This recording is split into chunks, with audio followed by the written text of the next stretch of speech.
രാവിലെ പത്രങ്ങളിലൊക്കെ നമ്മൾ വായിക്കാറുണ്ട്, അപൂർവ വർഗത്തിൽപ്പെട്ട ജീവിവർഗത്തെ കണ്ടെത്താനിടയായി. അപൂർവ ചിത്രശലഭങ്ങളെ കണ്ടെത്തി ഇവയൊക്കെ വംശനാശം സംഭവിക്കുകയാണ് എന്ന് പലപ്പോഴും നമ്മൾ വാർത്തകളിൽ കാണാറുണ്ട്. എന്തുകൊണ്ടാണ് ഈ ദിനോസറുകളെ പോലെയുള്ള വലിയ ജീവിവർഗം ഈ ഭൂമിയിൽ വംശനാശം സംഭവിച്ച് തകർന്നു പോയത് എന്ന് ചോദിച്ചാൽ അതിന് ഒരേ ഒരു ഉത്തരം, അവയുടെ ഇടയിൽ കൃത്യമായ നിയമസാധുതയുള്ള പ്രത്യുൽപാദന കർമ്മങ്ങൾ നടക്കാത്തത് കൊണ്ടാണ് ഈ വലിയ ജീവിവർഗങ്ങൾക്ക് വംശനാശം സംഭവിച്ചു പോയത്. ഈ ഭൂമിയിൽ അള്ളാഹു ഏറെ ആദരിക്കുകയും അവൻ്റെ ഖലീഫയായി നിയോഗം നടത്തുകയും ചെയ്ത മനുഷ്യവർഗം, ആ വർഗം ഈ ഭൂമിയിൽ വംശനാശം സംഭവിക്കാൻ പാടില്ല എന്ന് സൃഷ്ടാവായ അള്ളാഹുവിന് നിർബന്ധമുള്ളത് കൊണ്ടാണ് അള്ളാഹു സുബ്ഹാനഹു വ തആല മനുഷ്യന് കുടുംബജീവിതത്തെയും നിക്കാഹിനെയും നിർബന്ധമാക്കിയത്. ഈ ജീവിവർഗങ്ങളുടെ ഇടയിലൊന്നും നിക്കാഹ് എന്ന് പറയുന്നതില്ല. ആഗ്രഹിക്കുമ്പോൾ ഭോഗിക്കുകയും ആവശ്യങ്ങൾ തീർക്കുകയും ചെയ്യുന്ന ഒരു വർഗമായി മാറുമ്പോൾ ആ തലമുറകൾ അന്യം നിന്ന് പോവുകയാണ്. അവയുടെ ഇടയിൽ നിക്കാഹില്ല.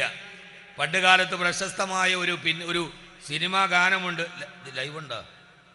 അല്ലേ തന്നെ മൊത്തം വിവാദമാണ്. ബാഗി ജീൻസും ഷൂസും അണിഞ്ഞ് ടൗണിൽ ചെത്തി നടക്കാം, 100cc ബൈക്കും അതിലൊരു പൂജാഭട്ടും വേണം, പാറി നടക്കും പറവകളൊന്നും വേളി കഴിക്കാറില്ല, ആകാശത്തുകൂടി പറന്നു നടക്കുന്ന പറവകളോ ഉരകങ്ങളോ പരാഗങ്ങളോ നാൽക്കാലികളോ ഇരുകാലികളോ നാൽക്കാലികളോ ഒന്നും വേളി കഴിച്ചിട്ടല്ല അവയിലൂടെ പറക്കുന്നത്, അതുകൊണ്ട് മനുഷ്യന് വിവാഹ നിർബന്ധമില്ല എന്ന് പറയുന്ന ഒരു ശൈലി ഉണ്ടായത്.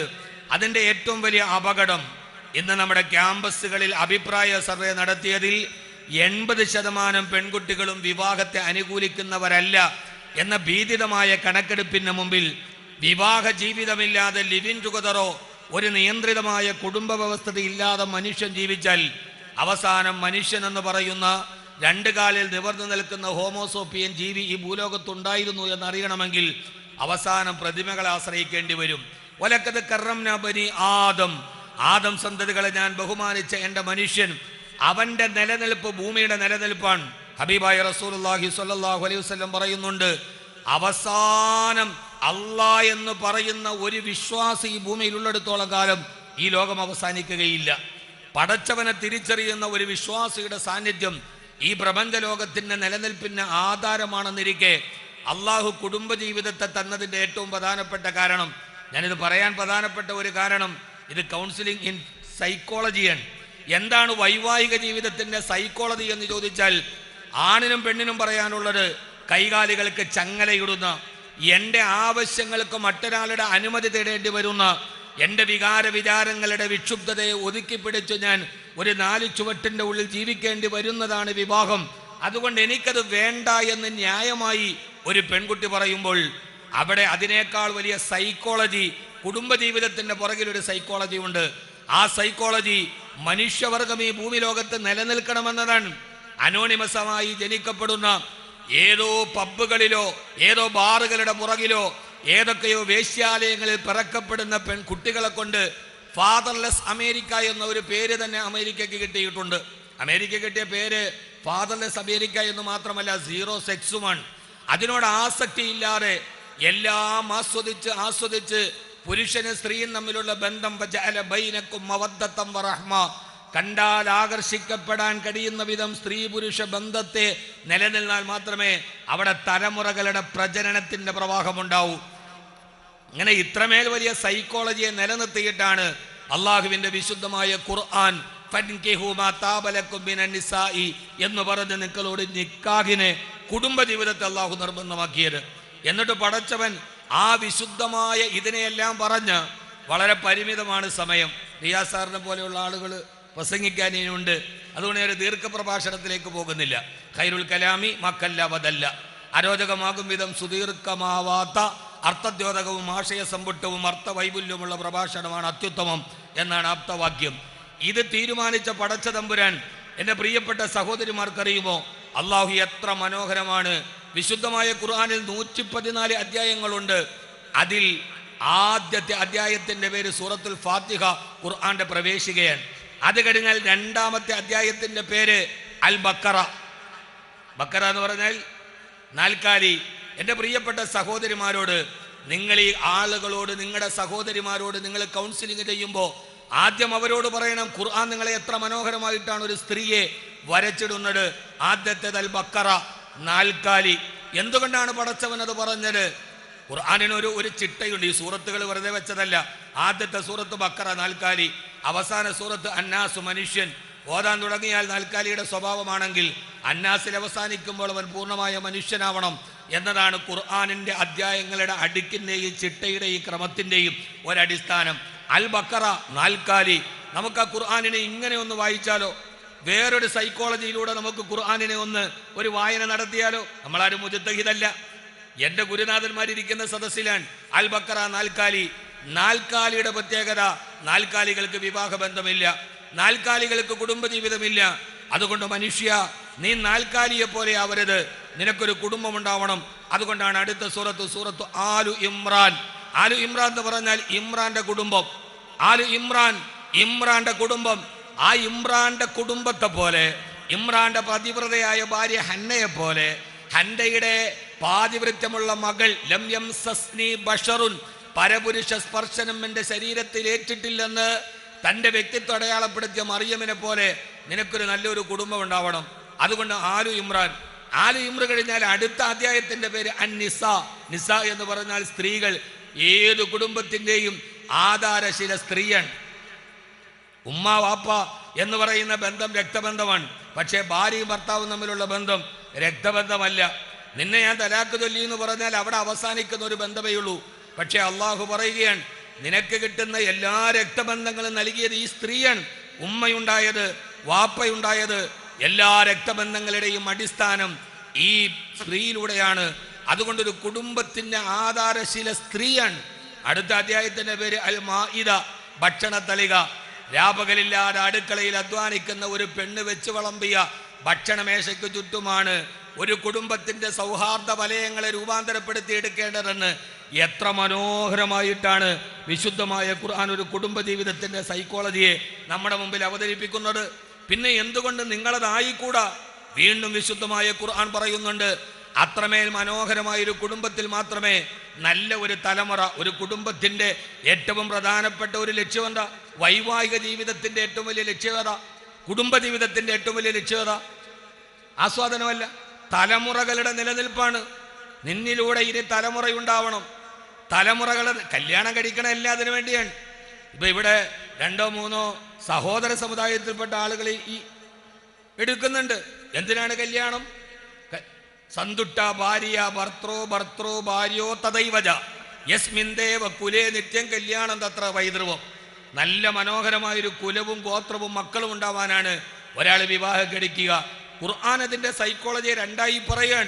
സ്വസ്ഥമായ ഒരു വീട്ടിലെ നല്ല ഒരു കുടുംബ ബന്ധവും നല്ല ഒരു സ്ത്രീയും പറക്കുകയുള്ളൂ. വൽ ബലദു തയ്യിബു യഖ്റുജു നബാതുഹു ബിഇദ്നി റബ്ബി വല്ലദീ ഖബുത ലാ യഖ്റുജു ഇല്ലാ നകിദ. നല്ല കൃഷിയിടത്തിലെ നല്ല വിളവുകൾ ഉണ്ടാവൂ എന്ന് ഖുർആൻ പറഞ്ഞത് തഫ്സീറിൽ കാണാം. പെണ്ണിനെ കുറിച്ചാണ്. വൽ ബലദു തയ്യിബു യഖ്റുജു നബാതുഹു ബിഇദ്നി റബ്ബിഹി വല്ലദീ ഖബുത ലാ യഖ്റുജു ഇല്ലാ നകിദ.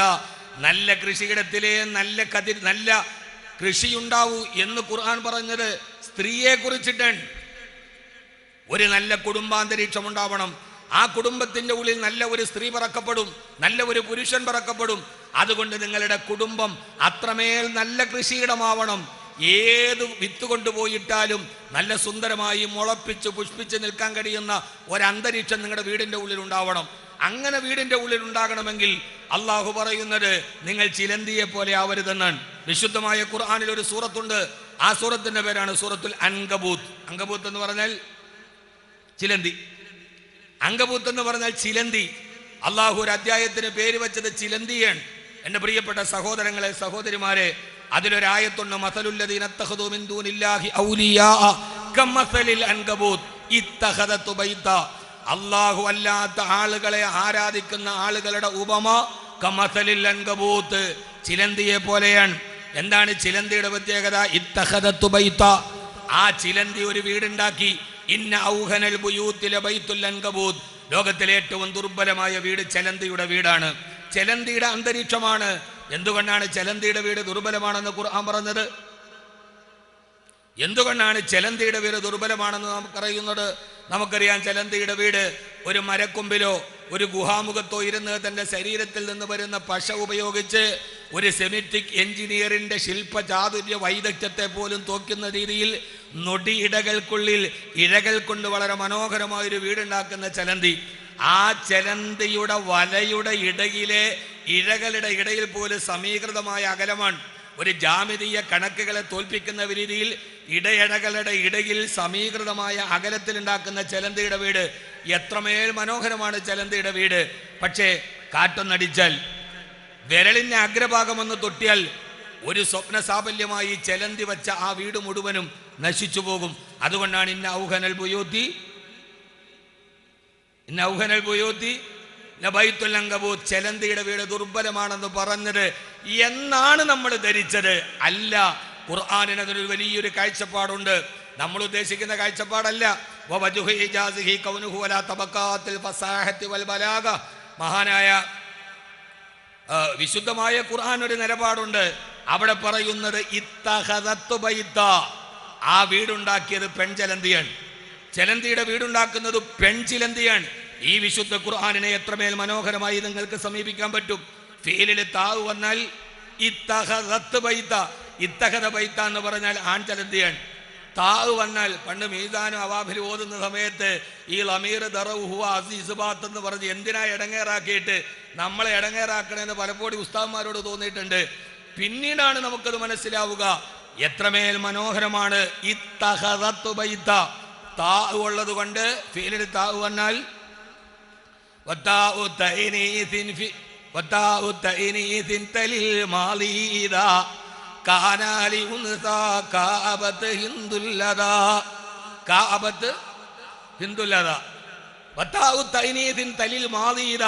അതിനകത്തേക്ക് തൈനീസിന്റെ താവ് വന്നാൽ ഇത്തഖദത്തു ബൈത്ത, വീടുണ്ടാക്കുന്നത് പെൺചലന്തിയാണ്.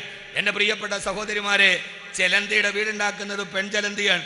പെൺചലന്തി ആൺചലന്തി പുറകിൽ നിന്ന് എല്ലാ സഹായവും ചെയ്തു കൊടുക്കും. പെൺചലന്തി വീടുണ്ടാക്കും. അവസാനം വീട് പൂർത്തിയായി കഴിയുമ്പോൾ പെൺചലന്തി ആൺചലന്തിയെ കൊല്ലും. എന്നിട്ട് പെൺചലന്തിയും മക്കളും കൂടെ ആ വീട്ടിന് താമസമാകും. കുറെ കഴിയുമ്പോൾ മക്കൾ ഈ പെൺചലന്തിയെ കൊല്ലും. അതാണ് ഏത് ചെലന്തിയുടെ വല നോക്കിയാലും അതിനകത്തൊരു ചെലന്തി ചത്തു കിടക്കുന്നത് കാണാം. അത് ഈ ഹതഭാഗ്യനായ ആൺചലന്തിയാണ്, ഹതഭാഗ്യനായ ഭർത്താവാണ്. ഇങ്ങനെ മാതാവും മക്കളും തമ്മിൽ, ഭാര്യയും ഭർത്താവും തമ്മിൽ, കൂടപ്പറപ്പുകൾ തമ്മിൽ പരസ്പര വിശ്വാസം നഷ്ടപ്പെട്ട ലോകത്തിലെ ഏറ്റവും ദുർബലമായ കുടുംബ വ്യവസ്ഥിതിയാണ് ചെലന്തിയുടെ കുടുംബ വ്യവസ്ഥിതി. അതുകൊണ്ടാണ് ഇന്ന ഔഹനൽ ബുയൂത്തി ലബൈത്തുൽ അൻകബൂത്ത്, ലോകത്തിലെ ഏറ്റവും ദുർബലമായ വീട് ചിലന്തിയുടെ വീടാണ് എന്ന് വിശുദ്ധമായ ഖുർആൻ നിങ്ങളോട് പറഞ്ഞത്. നിങ്ങൾ പറയുന്ന ഈ സൈക്കോളജി, നിങ്ങൾ ഈ പറയുന്ന ഈ റഫറൻസ് ഗ്രന്ഥം അള്ളാഹുവിന്റെ വിശുദ്ധമായ ഖുർആൻ പറയുകയാണ്. ഇന്ന് ആലങ്കോട് നിന്ന് തിരുവനന്തപുരം വരെ പോകുന്ന ദേശീയപാതയുടെ ഇരുഭാഗത്ത് നോക്കിയാൽ മുഗൾ രാജവംശത്തിന്റെ ശില്പചാതുരിയെ തോൽപ്പിക്കുന്ന മഹനോഹരമായ കോൺക്രീറ്റ് സൗധങ്ങളിൽ നിന്ന് രാജകീയ നൗകയിലേറി പന്തനക്ഷത്ര ഹോട്ടലുകളിലേക്ക് നടന്നു പോകുന്ന നൂറുകണക്കിന് വീടുകൾ കാണാം. പക്ഷേ യഥാർത്ഥത്തിൽ നാഷണൽ ഹൈവേയിൽ നിന്ന് നോക്കുമ്പോൾ ഒരു മൊറോക്കൻ അറബ് ശില്പചാരുതയുടെ ചാതുര്യതയുണ്ടെങ്കിലും ആ വീടുകളൊക്കെ ചെലന്തിയുടെ വീടാണ്. മിക്കവാറും വീടുകൾ ചെലന്തിയുടെ വീടാണ്. വിശ്വാസം നഷ്ടപ്പെട്ട വീട്. അർബുദം ബാധിച്ച്, രോഗം ബാധിച്ച്, വേദന തിന്നു കിടക്കുമ്പോൾ ഉമ്മയുടെ മുമ്പിൽ ഒരേ ഒരു പ്രതീക്ഷ, എനിക്കെന്നെ മോനുണ്ടെന്നായിരുന്നു. മരുന്നുമായി കടന്നു വരുന്ന മകൻ, ചൂടുവെള്ളവുമായി കടന്നു വരുന്ന മകൻ, നൊന്തു പ്രസവിച്ച വേദനയിൽ അലറി നിലവിളിച്ചപ്പോ തനിക്ക് താങ്ങാകുമെന്ന് കരുതിയ മകൻ, വാതിൽ ചവിട്ടിപ്പൊളിച്ച് അകത്തേക്ക് വരുന്ന ഒരു നേരത്തെ വെള്ളം തരുമെന്ന് കരുതിയ മകൻ ഉമ്മയുടെ കഴുത്തിലേക്ക് കാഞ്ഞു വെട്ടിയപ്പോ അപ്പോഴും ആ ഉമ്മ വിളിച്ചിട്ടുണ്ടാകും, മോനെ, എന്റെ പ്രിയപ്പെട്ട മോനെ. അവസാനത്തെ പെടയിൽ പെടയുമ്പോഴും മോനെ എന്ന് വിളിച്ച ഉമ്മയുടെ മുമ്പിൽ കടന്നു വരുന്ന മകനെ പോലും വിശ്വസിക്കാൻ കഴിയാത്ത വിധം കുടുംബജീവിതത്തിന്റെ ചുവരെടുത്തുകൾ ദുർബലമാകുന്ന കാലത്ത് എന്റെ പ്രിയപ്പെട്ട സഹോദരങ്ങളെ, നിങ്ങൾക്ക് ബാധ്യതയാണ്. നിങ്ങളുടെ മഹല്ലുകൾക്കുള്ളിൽ 400 വീടുകളുള്ള ഒരു മഹല്ലിലേക്കാണ് നിങ്ങൾക്ക് പോകുന്നതെങ്കിൽ നിങ്ങളുടെ ഉത്തരവാദിത്വം കൂടുതലാണ്. നമ്മൾ മുമ്പ് കണ്ട വീടുകളല്ല. നിങ്ങൾ ഈ സനതുമായിട്ട് ഇറങ്ങിപ്പോകുന്നത് കൽച്ചീലുകൾ നിറഞ്ഞ പരുപരുത്ത ഇടവഴി, കാലാൾ പടയ്ക്കു വേണ്ടി നീ പതാക പേറു നീ. നമ്മൾ പോകുന്നത് വലിയൊരു പ്രയത്നങ്ങളിലേക്കാണ്. ഞാൻ അവസാനിപ്പിക്കുകയാണ്. ഈ കുടുംബ ക്ലാസ്സുകളിലൊക്കെ സൈക്കോളജി കൈകാര്യം ചെയ്യുന്നത് കൊണ്ടാണ് വിശുദ്ധമായ ഖുർആൻ അതിനെ പങ്കെടുക്കുന്ന ഒരു സൈക്കോളജി ഉണ്ട്. ഇത് ഖുർആൻ പറയുന്ന ഒരു സൈക്കോളജിയാണ്. എന്നിട്ട് ആ ഖുർആൻ നമ്മളോട് പറഞ്ഞു, നിങ്ങൾ അങ്ങനെ ഒരു വീടുണ്ടാക്കി കഴിഞ്ഞാൽ, ഞാനിപ്പോ നിക്കാഹ് മുതലാണ് ഖുർആന്റെ പശ്ചാത്തലത്തിൽ തുടങ്ങിയത്. ഇപ്പൊ നിങ്ങൾക്കൊരു വീടായി, ആ വീടായി കഴിഞ്ഞാൽ നിങ്ങൾക്ക് ഉത്തരവാദിത്വമുണ്ട്. അതാണ് സൂറത്തുൽ ലുഖ്മാൻ. എന്താണ് ഉത്തരവാദിത്വം? വലഖദ് ആതൈനാ ലുഖ്മാന ഹിക്മത അൻ ഇശ്കുറ ലില്ലാഹ്. അള്ളാഹുവിനോട് ശുക്ർ രേഖപ്പെടുത്തണം. സൂറത്തുൽ ലുഖ്മാന്റെ ഇതിവൃത്തം ഒരു വാപ്പ മകനോട് കൊടുക്കുന്ന ഉപദേശമാണ്. എന്താ ഉപദേശം? മോനെ യാ ബുനയ്യ ലാ തുശ്രിക് ബില്ലാഹ്, എൻ്റെ കുഞ്ഞുമോനെ, എൻ്റെ പൊന്നുമോനെ, യാ ബുനയ്യ എന്നാണ് വിളിക്കുന്നത്. എൻ്റെ മോനെ എന്നല്ല, നമുക്കൊക്കെ അങ്ങനെ വിളിക്കാൻ. ഇതെല്ലാം ഏറ്റവും വലിയ സൈക്കോളജി. ഇങ്ങനെ വല്ലാതെ ഒരു വികാര വിക്ഷുബ്ധതയുടെ പാരമ്പര്യയിൽ വരുന്നവനോട് പൊന്നുമോനെ, കുഞ്ഞുമോനെ, ഒന്നടുത്തിരിക്കൂ എന്ന് പറയുന്ന പിതാവിന്റെ ശൈലി നമ്മളെങ്ങനെ വിളിക്കാം? ഇവിടെ വേട. ഒരു ചൂരലുമായിട്ട് നമ്മൾ നിന്ന് ലോകത്തിലെ അധ്യാപനത്തിന് ആദ്യത്തെയും അവസാനത്തെയും വാക്ക് ചൂരലാന്ന് കരുതുന്ന ആളുകളാണ്. ഖുർആൻ പഠിപ്പിക്കുകയാണ് മോനോട്. ലുഖ്മാൻ അലൈഹിസ്സലാത്തു വസ്സലാം പറയാൻ. ആരാ ലുഖ്മാൻ അലൈഹിസ്സലാത്തു വസ്സലാം? വലഖദ് ആതൈനാ ലുഖ്മാന ഹിക്മ. ലുഖ്മാൻ അലൈഹിസ്സലാത്തു വസ്സലാം ഞാൻ ഹിക്മത്ത് കൊടുത്തിട്ടുണ്ട്. എന്താ ഹിക്മത്ത്? വഖൈറുൽ ഹിക്മത്തി ഖശിയത്തുല്ലാഹ്. പടച്ചോനെ പേടിയുള്ള ഒരു വാപ്പയാണിത്. യാ ബുനയ്യ, പൊന്നുമോനെ ഇങ്ങടുത്തേക്ക് വാ, ഇങ്ങടുത്തേക്ക് വാ. അങ്ങനെ വിളിക്കണം. ഹബീബായ നബി തങ്ങൾ ആയിഷ ബീവിയെ വിളിക്കാറുണ്ട് യാ ആഷ്, യാ ആഷ്. ആയിഷ എന്നല്ല, യാ ആഷ്. ഒരു ഭാര്യ ഭർത്തൃബന്ധത്തിന്റെ തീവ്രതയുടെ പാരമ്യതയിലെത്തിയ ഒരു പ്രകടനമുണ്ട്. ആഷ്, ഇവിടേക്ക് ഒരു വല്ലപ്പോഴും ഒക്കെ ഒന്ന് വിളിക്കുക. യാ ബുനയ്യ, കുഞ്ഞുമോനെ, ലാ തുശ്രിക് ബില്ലാഹ്, പടച്ചവനോട് നീ ശിർക്ക് ചേർക്കരുത്. ആദ്യം അള്ളാഹുവിനോടുള്ള കടമയെ വീട്ടിൽ ഉപദേശിച്ച ഉപ്പ. രണ്ടാമത് വസ്സൈനൽ ഇൻസാന ബി വാലിദൈഹി, നിന്റെ ഉമ്മയോടുള്ള കടമകൾ. ഹമലതുഹു ഉമ്മുഹു വഹിനൻ. ഇവിടുത്തെ പ്രയോഗം നിങ്ങൾ നോക്ക്. വാപ്പ ഉപദേശിക്കുന്നത് കൊണ്ട് വാപ്പ പറയുന്നത് ഹമലതുഹു ഉമ്മുഹു വഹിന. നിന്റെ ഉമ്മ വല്ലാതെ സങ്കടപ്പെട്ടിട്ടാണ് കുട്ടിയെ നിന്റെ ഉമ്മ നിന്നെ പ്രസവിച്ചത് കേട്ടോ. വാപ്പയുടെ ഉപദേശം ഉമ്മയെ കൊണ്ടാവണം, ഉമ്മയുടെ ഉപദേശം വാപ്പയെ കുറിച്ചാവണം. വാപ്പ ഉമ്മയില്ലാത്ത നേരത്ത് മക്കളും വാപ്പയും കൂടി ഐസ്ക്രീം പാർലറിൽ ഐസ്ക്രീം കഴിക്കാൻ പോകുമ്പോൾ ഭാര്യ പറയും എനിക്ക് അലർജി ഉണ്ട്, ഞാൻ പറഞ്ഞില്ല. വാപ്പയും മക്കളും മാത്രം സ്വകാര്യതയിലുള്ള നേരത്ത് വാപ്പ അറിയേണ്ട ഒരു സൈക്കോളജി ഉണ്ട്. മക്കളെ, നിങ്ങൾ എന്നെ എന്തും പറഞ്ഞോളൂ, എനിക്കത് പ്രശ്നമല്ല. നിങ്ങൾ എന്നെ എന്ത് പറഞ്ഞാലും എനിക്ക് വിഷയമല്ല. അതുകൊണ്ട് മക്കളെ, പക്ഷെ നിങ്ങളുടെ ഉമ്മ അവൾ പാവമാണ്, അവൾക്ക് വേറെ ആരുമില്ല നമ്മളല്ലാതെ. അതുകൊണ്ട് നിങ്ങൾ അവളെ വിഷമിപ്പിച്ചാൽ ഞാനത് സഹിക്കില്ല എന്ന് ഉപ്പ പറയുന്ന ഒരു സൈക്കോളജി ഉണ്ട്. ഉപ്പ ഓട്ടോറിക്ഷ ഓടിക്കാൻ പോകുന്ന നേരത്ത്, ഉപ്പ പള്ളിയിൽ ജോലിക്ക് പോകുന്ന നേരത്ത് തൻ്റെ മക്കൾക്ക് ഭക്ഷണം വാരി കൊടുക്കുമ്പോൾ, മക്കളെ, ഉമ്മയെ നിങ്ങൾ എന്തും പറഞ്ഞോളൂ, ഉമ്മക്കത് പ്രശ്നമല്ല, ഞാൻ എന്ത് സഹിക്കാം. പക്ഷെ രാവിലെ മുതൽ വൈകുന്നേരം വരെ നട്ടുച്ച നേരത്ത് നിന്റെ വാപ്പ കഷ്ടപ്പെട്ടതിൽ നിന്നാണ് ഈ ഒരുരുള ചോറ് നീതി നിന്നത്. നിന്റെ വാപ്പ വിദേശത്ത് കഷ്ടപ്പെട്ടതാണ് മക്കളെ ഈ ചോറ്. അതുകൊണ്ട് ഉപ്പാന്റെ ഹൃദയത്തെ നിങ്ങൾ വേദനിപ്പിക്കരുത്. അല്ലെങ്കിൽ തന്നെ ആ മനുഷ്യന് ആവശ്യത്തിന് പ്രഷർ ഷുഗർ ഉണ്ട് എന്ന് ഉമ്മ തിരിച്ചു പറയുകയും ചെയ്യുന്ന ഒരു സൈക്കോളജിയെ നമ്മുടെ മുമ്പിൽ പറയുന്നത് ഖുർആനാണ്. വാപ്പ ഉപദേശിക്കുന്നത് കൊണ്ട് ബാക്കി എല്ലായിടത്തും മാതാപിതാക്കളോട് ഗുണം ചെയ്യണമെന്നാണ്. വാപ്പ പറയുന്നത് കൊണ്ട് ഹമലതുഹു ഉമ്മുഹു വഹിനൻ അലാ വഹിനിൻ, കഷ്ടങ്ങളുടെ മേൽ കട്ട സഹിച്ചിട്ടാണ് നിന്റെ ഉമ്മ നിന്നെ പ്രസവിച്ചത്. സൂറത്തുൽ ലുഖ്മാൻ. എൻ്റെ പ്രിയപ്പെട്ട സഹോദരങ്ങളെ, ഞാൻ പറയുന്നത് ഖുർആൻ പറയുന്ന ഒരു കുടുംബ ബന്ധത്തിന്റെ സൈക്കോളജിയാണ്. പരസ്പരം അങ്ങോട്ടും ഇങ്ങോട്ടും കടമകൾ പറയാൻ നമുക്ക് കഴിയണം. അതോടൊപ്പം തന്നെ നേരത്തെ അരിയാർ സാറ് പറഞ്ഞതുപോലെ ഒരു എക്കണോമിക് ബാലൻസും കുടുംബത്തിന്റെ പ്രധാനപ്പെട്ട സൈക്കോളജിയാണ്. ഉമ്മാന്റെ പർദ്ദയും ഉമ്മാന്റെ പുട്ടിയും മേടിച്ച് തന്നെ ഒരു നേരത്തെ അധ്വാനത്തിന്റെ പൈസ പോകുമെങ്കിൽ നീ അത് ചെയ്യരുത്. ഒരു എക്കണോമിക് ബാലൻസ് ഉണ്ട്. അലിയാർ സാർ അതിനെക്കുറിച്ച് പറഞ്ഞ് ഗോൾഡ് മെഡൽ മേടിച്ച ആളാണ്. പക്ഷേ ഖുർആൻ അതിനെക്കുറിച്ച് പറയുന്ന ഒരു എക്കണോമിക് ബാലൻസ് ഉണ്ട്. വലാ തജ്അൽ യദക മഗ്ലൂലതൻ ഇലാ ഉനുഖിക് വലാ തബ്സുത്ഹാ കുല്ലൽ ബസ്തി ഫതഖഉദ മലൂമ മഖ്സൂറ. ഉണ്ടെന്ന് കരുതി വല്ലാതെ അങ്ങ് ചെലവഴിക്കുകയും ചെയ്യരുത്, ഇല്ലാതെ പിശിക്കുകയും ചെയ്യരുത്. വല്ലാതെ വാരി ആർഭാടം കാണിച്ചാൽ മോളെ കെട്ടിക്കാൻ നേരത്തെ ലോൺ എടുത്തിട്ട് പിന്നെ അടക്കാൻ പറ്റാത്ത ജപ്തിയിൽ ആക്ഷേപിക്കപ്പെടും. ഫതഖഉദ മലൂമ മഖ്സൂറ. അമിതമായ ആർഭാടം, അമിതമായ വ്യയം, ഇതിന്റെ പേരിൽ നീ ആക്ഷേപിക്കപ്പെടും. അതുകൊണ്ട് ഫതഖഉദ മലൂമ മഖ്സൂറ, ആക്ഷേപിക്കപ്പെടുന്ന രീതിയിൽ. ഒരു കാലത്ത് അവനൊക്കെ എങ്ങനെ നടന്നതാണ്, ഇപ്പൊ നോക്ക് എന്ന് ആക്ഷേപാർഹമാകുന്ന രീതിയിൽ നിങ്ങളുടെ എക്കണോമിക് ബാലൻസ് വിട്ടുകളയരുത്. ഇതൊക്കെ ഖുർആനിൻ്റെതാണ്. എൻ്റെ പ്രിയപ്പെട്ട സഹോദരങ്ങളെ, സഹോദരിമാരെ, ഇങ്ങനെ ഖുർആൻ പറയുന്ന ഒരു സൈക്കോളജിയിലൂടെ രൂപാന്തരപ്പെട്ടു വരുന്ന ഒരു കുടുംബത്തെ നമുക്ക് മനോഹരമായി മുന്നോട്ട് കൊണ്ടുപോകാൻ കഴിയുമെങ്കിൽ അല്ലാഹു സുബ്ഹാനഹു വ തആല നമ്മളതിനെ പ്രാപ്തരാക്കി തരട്ടെ. അല്ലാഹു നമ്മളതിനെ പ്രാപ്തരാക്കി തരട്ടെ. അല്ലാഹു നമ്മളതിനെ പ്രാപ്തരാക്കി തരട്ടെ. ആ രീതിയിൽ നിങ്ങൾക്ക് വലിയ ഉത്തരവാദിത്വമുണ്ട്. ആ ഖുർആനിന് ആമുഖ പുസ്തകം ചേർത്ത തൻ്റെ സ്വന്തം ജീവിതം കൊണ്ടാണ് ലോകത്തിലെ ഏറ്റവും വലിയ തഫ്സീർ ഏതാ? ലോകത്തിലെ ഏറ്റവും വലിയ തഫ്സീർ ഏതാ? ലോകത്തിലെ ഏറ്റവും വലിയ തഫ്സീർ മുഹമ്മദ് മുസ്തഫ സല്ലല്ലാഹു അലൈഹി വസല്ലം ഹബീബായ നബിതങ്ങളാണ് ലോകത്തിലെ ഏറ്റവും വലിയ തഫ്സീർ. അതാണ് ജീവിതത്തിൽ പ്രവർത്തിച്ച് കാണിച്ച തഫ്സീർ. വക്കാന യഹ്മിലുൽ മാഅ മിൻ അക്സൽ മദീന. ചില സമയത്ത് ഭാര്യയ്ക്ക് നടുവേദന വരുമ്പോൾ ഇന്ന എൻ്റെ ഉമ്മാന്റെ മൺകിളി അവിടെ ഇരുന്നോ എന്ന് പറഞ്ഞിട്ട് അന്നത്തെ ദിവസം മദീനയുടെ മലഞ്ചെരുവിൽ നിന്ന് വെള്ളം കോരിക്കൊണ്ട് ആയിഷ ബീവിക്ക് കൊടുത്ത റസൂലുള്ളാഹി സ്വല്ലല്ലാഹി അലൈഹി വസല്ലം. ഒരു ദിവസം രണ്ടുപേരും തമ്മിൽ വലിയ പ്രശ്നമായി. ഹബീബായ നബി തങ്ങളൊരു സൈക്കോളജി ഉണ്ട്.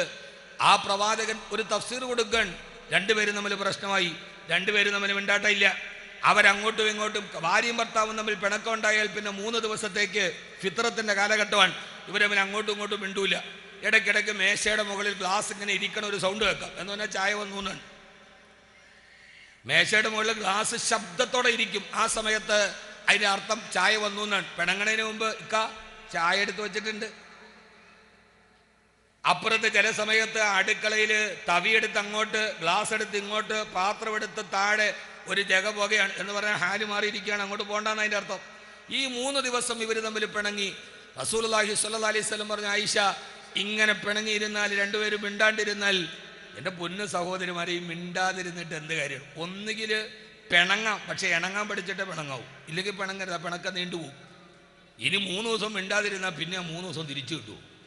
എന്തേലും കൊണ്ട് പറഞ്ഞു തീർക്കണ്ടേ? ഹബീബായ നബിതങ്ങൾ ആദ്യം മുൻകൈ എടുക്കേണ്ടതാരാ? ഭർത്താവ്. വീട്ടിലെ പിണക്കം തീർക്കാൻ ആദ്യം മുൻകൈ എടുക്കേണ്ട ഹബീബിന്റെ സൈക്കോളജി ഭർത്താവാണ്.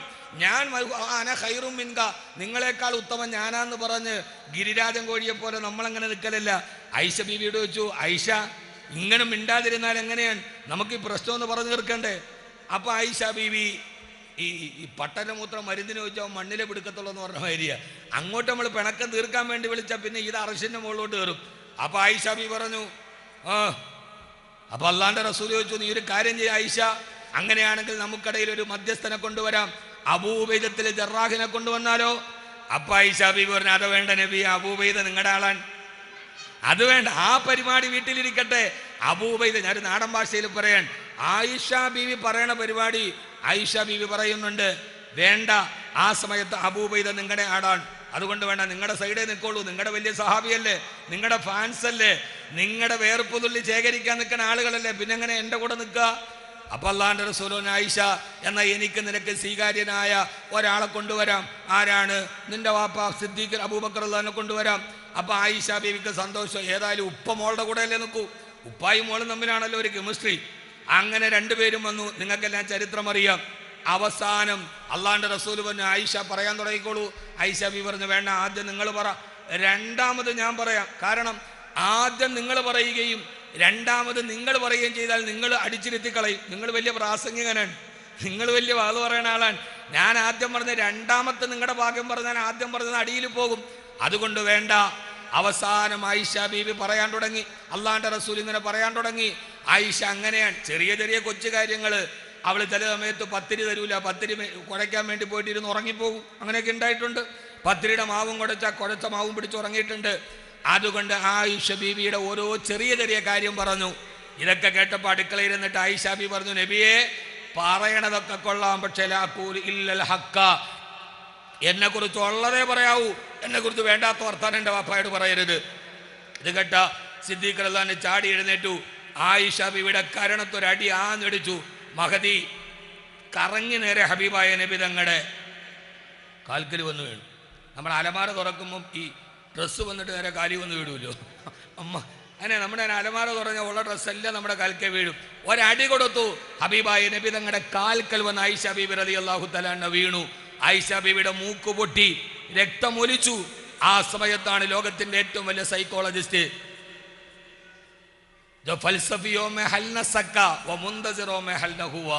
ലോകത്തിലെ ഏറ്റവും വലിയ സൈക്കോളജിസ്റ്റിന്റെ ഇടപെടൽ ഉണ്ടായത്. ആ സമയത്താണ് അഫ്ളലുൽ ഇൽമി ഇൽമുൽ ഹാൽ എഴുന്നേൽപ്പിച്ചിട്ട് തൻ്റെ പ്രിയപ്പെട്ട ഭാര്യയെ ചേർത്ത് നിർത്തി മൂക്കിലെ രക്തമൊക്കെ തുടച്ചു മാറ്റിയിട്ട് നെഞ്ചിലോട്ട് ചേർത്ത് പിടിച്ചിട്ടുണ്ട്. അബൂബക്കറെ, മധ്യസ്ഥം പറയാനല്ലേ നിന്നോട് വിളിച്ചുള്ളൂ, എൻ്റെ ഭാര്യ അടിക്കാൻ നിന്നോട് ആര് പറഞ്ഞു? അബൂബക്കർ തന്നെ വെളിയിലായി. എൻ്റെ ഭാര്യ അടിക്കാൻ നിന്നോട് ആര് പറഞ്ഞു? അടിയും കൊണ്ട് മൂക്കിലൂടെ ചോര വന്ന് നെഞ്ചിലോട്ട് ചാരിക്കടന്ന് ആയിഷ ബി ആസദ് നബി ഞങ്ങളോട് പറയുന്നുണ്ട്, നബിയെ ഇതിനേക്കാൾ നല്ലത് അബൂബൈദത്തുൽ ജറാഹായിരുന്നു, ഇതിനേക്കാൾ നല്ലത് അബൂബൈദത്തുൽ ജറാഹായിരുന്നു നബിയെ എന്ന അടി കൊണ്ട് ഭർത്താവിൻ്റെ മുമ്പിൽ തോറ്റ് വാപ്പാടെ കയ്യിൽ നിന്ന് അടിയും കൊണ്ട് നമ്മുടെ നാട്ടിൽ തലാക്ക് സംഭവിക്കുന്ന ഒറ്റ വിഷയം മതി. അപ്പോഴാണ് സൈക്കോളജിയുടെ ഇടപെടൽ. ഹബീബായ നബി തങ്ങൾ പറയാനുള്ളതൊക്കെ പറഞ്ഞു, കേൾക്കാനുള്ളതൊക്കെ കേട്ടു, കിട്ടാനുള്ളതൊക്കെ കിട്ടി. പിന്നെ ഒന്ന് നെഞ്ചിലോട്ട് ചേർത്ത് വെച്ച് ഒരു തലോടൽ, ഒരു ചെറിയ വർത്തമാനം, പ്രശ്നങ്ങൾ അവസാനിച്ചു. എൻ്റെ പ്രിയപ്പെട്ട സഹോദരങ്ങളെ, പറഞ്ഞാൽ ഇങ്ങനെ വാതായനങ്ങൾ തുറന്നു പോകുന്നൊരു വിശാലമായ വിഷയത്തെ ചെറിയ വാക്കുകളിൽ ഒതുക്കുക എന്നത് വലിയൊരു പ്രയാസമാണ്. എന്നെ സംബന്ധിച്ചോളം കഴിഞ്ഞ വർഷം ഇതിൽ പങ്കെടുക്കാൻ ക്ഷണിച്ചെങ്കിലും കഴിഞ്ഞില്ല. ഇന്ന് വന്നത് ഇതൊരു വലിയ സന്തോഷ നിമിഷവും കൂടിയാണ്. എന്നെ സംബന്ധിച്ചോളം വ്യക്തിപരമായൊരു സന്തോഷം ഇതിനകത്തുണ്ട്. എൻ്റെ പ്രിയപ്പെട്ട സഹോദരൻ അബ്ദുൽ ഹാദി മൗലവി, എൻ്റെ പ്രിയപ്പെട്ട സഹോദരൻ പി സിറാജുദ്ദീൻ മൗലവി, ഇവർ രണ്ടുപേരും ഞങ്ങൾ 3 പേരും ഒരു ഉസ്താദിൻ്റെ ശിഷ്യന്മാരാണ്. ഏതാണ്ട് 20-25 വർഷങ്ങൾ 50 വർഷങ്ങൾക്ക് മുമ്പ് തിരുവനന്തപുരം ജില്ലയിലെ പൂന്തറ ഹിദായത്തുൽ ഇസ്ലാം അറബി കോളേജിൻ്റെ ആ വരാന്തയിലിരുന്ന് ഞങ്ങളുടെ മുമ്പിലേക്ക് ഇതൊക്കെ പറഞ്ഞു പഠിപ്പിച്ചു വിടുന്ന ആ പ്രിയപ്പെട്ട ഉസ്താദ് ചിന്തിച്ച് ഏതായാലും കണ്ടിട്ടുണ്ടാവും. ഇന്ന് അവരിലൂടെ പകർന്നു കൊടുക്കുന്ന അറിവിലൂടെ ഏതാണ്ട് 200-ലധികം പണ്ഡിതന്മാർ ദൈവത്തിലേക്ക് ഇറക്കുമ്പോൾ അവരുടെ ഇരിപ്പുകളും അവരുടെ വാക്കുകളും അവരുടെ ചിന്തകളും ശൈഖുനായുടെ ഇഖ്ലാസും പാഴായില്ല എന്നതിൻ്റെ വലിയൊരു അടയാളവും കൂടിയാണ്. ഫിറോസ് ഖാൻ ബാക്കവിയും കൂടെ കൂടിയപ്പോൾ അത് 100 എന്നതുപോലെ അബ്ദുൽ ഹാദി മൗലവിയും സിറാജുദ്ദീൻ മൗലവിയും ഉണ്ട്. പ്രിൻസിപ്പൾ ഫിറോസ് ഖാൻ ബാക്കവിയാണ്. അപ്പം പിന്നെ അത് വക്കാമത്ത് മക്കാമായി, ഇല്ലത്തുമ്പോൾ ഇല്ലെത്തി, 2 ഇല്ലത്തിൻ്റെ സ്ഥാനത്തായി 1 ഇല്ലത്ത് തന്നെ. അങ്ങനെ നടന്നു പോകുന്ന ഒന്ന്. ബഹുമാനപ്പെട്ട റിയാസ് ഡോക്ടറിനെ പോലെയുള്ള വലിയ ആളുകൾ സംസാരിക്കാനിരിക്കുമ്പോൾ ഞാൻ പരിമിതപ്പെടുത്തുകയാണ്. നിങ്ങൾ ഗോതയിലോട്ട് ഇറങ്ങാൻ ഒരു ഉപദേശവും കൂടിയുണ്ട്. നമ്മളെല്ലാം വലിയക്കന്മാരാണ്. ഈ നമ്മുടെ മുമ്പിൽ നമ്മൾ സൈക്കോളജി ചെയ്യാൻ പോണാരയില്ല. ഇപ്പം എല്ലാം നിക്കാഹ് നടക്കുന്നുണ്ട്. മിക്കവാറും പിള്ളേർ ഇപ്പോൾ UK-ലാണ്. അവിടെ പോയി ഇംഗ്ലീഷൊക്കെ പഠിച്ച് മലയാളം തന്നെ ആർക്കെങ്കിലും അറിഞ്ഞുകൂടാ. മഹലിലെ നിക്കാഹിന് UK-യിൽ ഇംഗ്ലീഷ് മാത്രം അറിയാവുന്നൊരു പയ്യൻ വന്നാൽ നമ്മൾ പെടും. എൻ്റെ മകൾ നസീറായ ഈ മഹറിന് പകരമെന്ന് പറഞ്ഞാൽ അവൻ അന്തം വിട്ട് വെക്കുള്ളൂ. മലയാളം പോലും അറിയാത്ത കുട്ടികളുടെ മുമ്പിൽ നമ്മളിപ്പോൾ നിക്കാഹിൻ്റെ സീക ഇംഗ്ലീഷിൽ പഠിച്ചു വെച്ചില്ലെങ്കിൽ ഉള്ള ചീത്തപ്പേരും കൂടെ ഇല്ലാതാവും എന്നൊരവസ്ഥ ഇങ്ങനെ ചിന്തിക്കുമ്പോൾ പ്രബോധന മേഖലയിലെ ഏറ്റവും വലിയ റോൾ മോഡൽ ഇബ്രാഹിം നബിയാണ്. നമ്രൂദിൻ്റെ മുമ്പിലോട്ട് മൂസ നബിയാണ്. ഫറോവയുടെ അടുക്ക് പോകുമ്പോൾ മൂസാ നബി അള്ളഹാനോട് പറയുന്നുണ്ട്, മൂസ ഇദ്ഹബ് ഇലാ ഫിർഔന ഇന്നഹു തഗ, ലോകത്തിലെ ഏറ്റവും വലിയ ഫിർഔൻ്റെ അടുക്കൽ നീ പോയിട്ട് അള്ളഹാനെ കുറിച്ച് പറഞ്ഞു കൊടുക്കും. ഫറോവൻ എയിലിച്ചെത്താലും ഫറോവയുടെ ഫോട്ടോസ്റ്റാറ്റുകളൊക്കെ ഇപ്പോഴും നമ്മുടെ നാട്ടിലുണ്ട്. വകദാലിക ജഅൽനാ ഫീ കുല്ലി ഖറിയത്തിൻ അക്കാബിറ മുജ്രിമീഹ, എല്ലാ കറിയത്തിലും അതിനേക്കാൾ വലിയ അക്കാബിറ മുജ്രിമീങ്ങളിൽ അക്കാബിറായ ആളുകൾ ഇപ്പോഴും ഉണ്ട്. അതിൻ്റെ പുതിയ പതിപ്പുകൾ അവരോട് പറയാൻ പോകുമ്പോൾ മൂസാ നബി പറയുന്നുണ്ട്, പടച്ചോനെ എനിക്കൊരു 2 പ്രശ്നങ്ങളുണ്ട്, 3 പ്രശ്നങ്ങളുണ്ട്. ഒന്ന്, വലഹും അലയ്യ ദമ്പുൻ, എൻ്റെ വ്യക്തിത്വം അത്ര തെളിഞ്ഞതല്ല, എൻ്റെ മേൽ കൊലപാതകി എന്നൊരാരോപണമുണ്ട്, ഞാനിപ്പോഴും കുറ്റം ആരോപിക്കപ്പെട്ട ആളാണ്. തെളിഞ്ഞ ഒരു വ്യക്തിത്വത്തിൻ്റെ ഉടമയല്ലെങ്കിൽ ഞാൻ എങ്ങനെയാണ് അവരുടെ മുമ്പിൽ പോയി പറയാം? വ്യക്തിത്വം തെളിഞ്ഞതാവണം. സൈക്കോളജി ചെയ്യാൻ ഫാമിലി കൗൺസിലിങ്ങിന് പോകുമ്പോൾ അവനാൻ്റെ ഭാര്യയോട് വഴക്കുണ്ടാക്കിയിട്ട് വരെ നമ്മുടെ വ്യക്തിത്വവും നമ്മളും അതിനേക്കാൾ നല്ല ഒരു കുടുംബനാഥനാവണം. രണ്ടാമത് പറയുന്നത് വല എന്തലിക്കു ലിസാനി, എൻ്റെ ഭാഷ അത്ര നല്ലതല്ല, എനിക്ക് ഭാഷ നന്നായിട്ട് അറിയില്ല എന്നാണ് എൻ്റെ അർത്ഥം. അതുകൊണ്ട് ഭാഷ പഠിക്കണം, ഇംഗ്ലീഷ് പഠിക്കണം. നിങ്ങളിതൊക്കെ ചെയ്യുമ്പോൾ ഇത് അപ്ലൈ ചെയ്യാൻ പറ്റുന്ന ഒരു പ്രതലത്തിലേക്ക് ഭാഷകളുടെ പരിമിതി നമ്മുടെ ഈ സമൂഹത്തെ വല്ലാതെ അലട്ടുന്നു, പ്രത്യേകം നമ്മുടെ സമൂഹത്തെ. അതുകൊണ്ട് വല എന്തലിക്കു ലിസാനി, എൻ്റെ ഭാഷ അത്ര നല്ലതല്ല, അതുകൊണ്ട് ഭാഷ നന്നായിട്ട് പഠിക്കണം, അറബി ഭാഷ പഠിക്കണം. എൻ മകനേതു വിദേശത്ത് പോകിലും നിന്മനെ കമ്പിലി ഓർമ്മ വേണം, നിന്നുടെ ഭാഷ താൻ നിന്തറ വട്ടമ്മ, അന്യാം ഭാഷ വിരുന്നുകാരി. ഏതൊരു മന്ത്രവും ഏതൊരു വേദവും ഏതൊരു തത്വവും ഏതൊരാൾക്കും ഹൃത്തിൽ പതിയണമെങ്കിൽ സ്വഭാഷതൻ വക്രത്തിൽ നിന്നു പഠിക്ക വേണം. ഏത് മന്ത്രവും ഏത് വേദവും ഹൃദയത്തിൽ പതിക്കണമെങ്കിൽ ആ ഭാഷയിൽ പറയണം. ഇംഗ്ലീഷ് മാത്രം അറിയുന്നവനോട് കൗൺസിലിൽ പോയിട്ട് നമ്മൾ അവനോട് മലയാളത്തിൽ പറഞ്ഞ ഈ കൗൺസിലിംഗ് അവൻ്റെ ഹൃദയത്തിൽ കേൾക്കൂ. എടാ നിന്റെ ഭാര്യ, നമ്മൾ അങ്ങനെ പറയും. അങ്ങനെ പറയാൻ പറ്റില്ലല്ലോ. ഇംഗ്ലീഷുകാരനോടാണ് പറയുന്നതെങ്കിൽ അങ്ങനെ പറയണം. തമിഴനോടാണെങ്കിൽ ആ ഭാഷ പഠിക്കാൻ നമുക്ക് കാണാം. ഒൻ മളൈവി ഒൻ കുളന്തൈ ഒൻ ഇതയത്തിലെ അപ്പടിയെ കയറി നൂലുമാതിരി തൂന്ത് ഓം വാൾകയിലെ അപ്പടിയെ പാക്കണോ എന്ന് നമുക്ക് പറയണമെങ്കിൽ അതിനെ നമ്മൾ എന്ത് ചെയ്യണം? പഠിക്കണം. അറബി ആണെങ്കിൽ വിദേശത്താണ്, അറബി ഭാഷ അത്രമേൽ മനോഹരമായി നമുക്ക് പറയാൻ കഴിയണം. അതുകൊണ്ട് എൻ്റെ സുഹൃത്തുക്കളോട് ഇതൊന്നും അറിയാത്ത ഒരാൾ നിങ്ങളോട് പറയാൻ, നിങ്ങളുടെ അവസരങ്ങളെ പ്രയോജനപ്പെടുത്തി ഈ നിങ്ങൾക്ക് കിട്ടിയ ടൂൾസിനെ പ്രയോഗിക്കാൻ കഴിയുന്ന പ്രതലങ്ങളുടെ അഭ്യസ്തത പദ്ധതികളെ നിങ്ങൾ പഠിക്കണം. അള്ളാഹു തൗഫീക്ക് നൽകട്ടെ.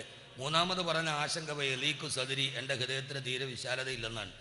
ആര് വന്നാലും അവരെ ഉൾക്കൊള്ളാൻ കഴിയുന്ന ഒരു ഹൃദയ വിശാലതയും നമുക്കുണ്ടായാൽ നിങ്ങൾ ലോകത്ത് ചരിത്രം രചിക്കും ഇൻഷാ അല്ലാഹ്. ഈ സെറിമണി നിങ്ങൾ ചിലപ്പോൾ നിങ്ങളുടെ വാക്കുകൾ ആത്മഹത്യയിലേക്ക് പോകുന്ന ഒരു കുടുംബത്തെയാവും തിരിച്ചു കൊണ്ടുവരിക. നിങ്ങളുടെ വാക്കുകൾ ഒരു വലിയ സമൂഹത്തെയാകും തിരിച്ചു വരിക. ചിലപ്പോൾ നിങ്ങളുടെ വാക്കുകൾ ഒരു ഉമ്മയ്ക്കും മകനെയായിരിക്കും തിരിച്ചു കൊടുക്കുക. ചിലപ്പോൾ നിങ്ങളുടെ വാക്കുകൾ ഒരു ഭാര്യയ്ക്ക് ഭർത്താവിനെ ആയിരിക്കും തിരിച്ചു കൊടുക്കുക. ചിലപ്പോൾ ഒരു പാവപ്പെട്ട പെണ്ണിനൊരു ജീവിതമായിരിക്കും തിരിച്ചു കൊടുക്കുക. അതുകൊണ്ട് നിങ്ങൾ ലോകത്തിലെ ഏറ്റവും മനോഹരമായൊരു സാധ്യതയെ കൈവശപ്പെടുത്തിയവരാണ്. അതിനെ ഉപയോഗിക്കാൻ അള്ളാഹു നമുക്ക് തൗഫീക്ക് നൽകട്ടെ. കുറേ കുടുംബങ്ങളിൽ സമാധാനം നൽകാൻ, കുറേ കാര്യങ്ങൾ പറയാൻ, ജീവിതത്തിൽ ഒരു വലിയ ചാരിതാർത്ഥ്യത്തോടെ വിട പറയാൻ ഈ എഡ്യു പോയിന്റ്സ് നിങ്ങളെ സാധ്യമാക്കട്ടെ എന്ന് പറഞ്ഞ് പാവപ്പെട്ട ഒരു അമ്മൂമ്മ ആശ്രമത്തിൽ താമസിച്ചിരുന്നു. അവരങ്ങകലെ തടാകത്തിൽ പോയിട്ടാണ് വെള്ളം കോരുക. 2 മൺകുടമാണുള്ളത്, ഒന്ന് വലത്തെ ഭാഗത്തും ഒന്ന് ഇടത്തെ ഭാഗത്തും. വലത്തെ ഭാഗത്തെ മൺകുടത്തിന് താഴെ ഒരു ചെറിയ സുഷിരമുണ്ട്. ഇവർ തടാകത്തിൽ പോയി വെള്ളം നിറച്ച് ഇവരുടെ കൊച്ചു വീട്ടിൽ വരുമ്പോൾ, വരുന്ന വഴിയിൽ വീട്ടിലെത്തുമ്പോൾ വലത്തെ കുടത്തിൽ വെള്ളം ഉണ്ടാവില്ല, അത് ആ സുഷിരത്തിലൂടെ താഴേക്ക് പോകും. ഇടത്തെ കുടം നിറഞ്ഞ് തുളുമ്പി അങ്ങനെ തന്നെ നിൽക്കുന്നുണ്ടാവും. പക്ഷേ ഈ വൃദ്ധ ഈ വലത്തെ മൺകുടം ഉപേക്ഷിച്ചില്ല. ഒരു പ്രയോജനവുമില്ലാഞ്ഞിട്ടും എപ്പോഴും വെള്ളം കോരിയപ്പോൾ ആ വലത്തെ മൺകുടം വെച്ചവർ നടന്നു. കുറേ കഴിഞ്ഞപ്പോൾ ഈ ഇടത്തെ മൺകുടം ചോദിച്ചു എന്നാണ്. ഇത് ബുഖാരിയും മുസ്ലിമും ഒന്നുമല്ല, ഫോർ എക്സാമ്പിൾ.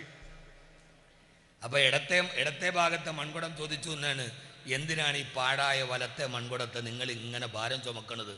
അത് കോരി നിറച്ച് വീട്ടിൽ വരുമ്പോൾ ഒരു തുള്ളി പോലും നിങ്ങൾക്ക് കിട്ടുന്നില്ലല്ലോ. ഞാനാണെങ്കിലോ എനിക്ക് കിട്ടിയതൊക്കെ എൻ്റെ പള്ളയിൽ നിറച്ച് തൂവാതെ തുളുമ്പാതെ ഞാനത് നിറച്ച് ശേഖരിച്ചു വച്ചിരിക്കുകയാണ്. അപ്പോൾ വൃദ്ധ പറഞ്ഞൊരു മറുപടിയുണ്ട് ഇടതുഭാഗത്തെ മൺകുടത്തോട്. ഇത്രയും നാൾ വെള്ളം കോരാൻ ഞാൻ പോയപ്പോൾ ഞാൻ അങ്ങോട്ടും ഇങ്ങോട്ടും പോയ വഴി നീ ഒന്ന് നോക്ക്. വലതുഭാഗത്ത് മുഴുവനും സസ്യങ്ങൾ ഇങ്ങനെ മുളച്ചു നിൽക്കുന്നു. ഇടതുഭാഗത്തോ ഒരു സസ്യം പോലും മുളയ്ക്കാതെ വെറും ഊഷര ഭൂമിയായിട്ടത് കിടക്കുന്നു. സ്വന്തമായിട്ടൊന്നും കിട്ടിയില്ലെങ്കിലും നടന്നുപോയ വഴികളിൽ സസ്യത്തെയെങ്കിലും മുളപ്പിക്കാൻ കഴിഞ്ഞ ആ വലതുഭാഗത്തെ മൺകുടത്തിൻ്റെ ജന്മത്തിനല്ലേ അർത്ഥമുള്ളൂ. പഠിച്ചതൊക്കെ ഉള്ളിൽ വെച്ച് തൂവാതെ തുളുമ്പാതെ ഇങ്ങനെ കെട്ടിപ്പിടിച്ച് നടക്കുന്ന നിന്റെ ജന്മത്തിനെന്ത് സുഹൃതമെന്ന് ചോദിച്ചതുപോലെ ആ സുഷിരമുള്ള മൺകുടങ്ങളാവുക. നടന്നു പോകുന്ന വഴികളിലും മഹല്ലുകളിലും ഒരു സസ്യത്തെയെങ്കിലും ജനിപ്പിക്കാനും മുളപ്പിക്കാനും കഴിഞ്ഞാൽ, കരിഞ്ഞു കിടന്ന ഒരു സസ്യത്തിന് ജീവൻ കൊടുക്കാൻ കഴിഞ്ഞാൽ, തകർന്നു കിടന്ന ഒരു കുടുംബത്തെ നേരെയാക്കാൻ കഴിഞ്ഞാൽ, അതാണ് ജീവിതത്തിൻ്റെ നിയോഗമെന്ന് കരുതി അതിൽ നിങ്ങൾ പൂർണ്ണമായി അഭിമാനം കൊള്ളുക. അള്ളാഹു അനുഗ്രഹിക്കട്ടെ എന്ന ദുആയോടുകൂടി അസ്സലാമു അലൈക്കും.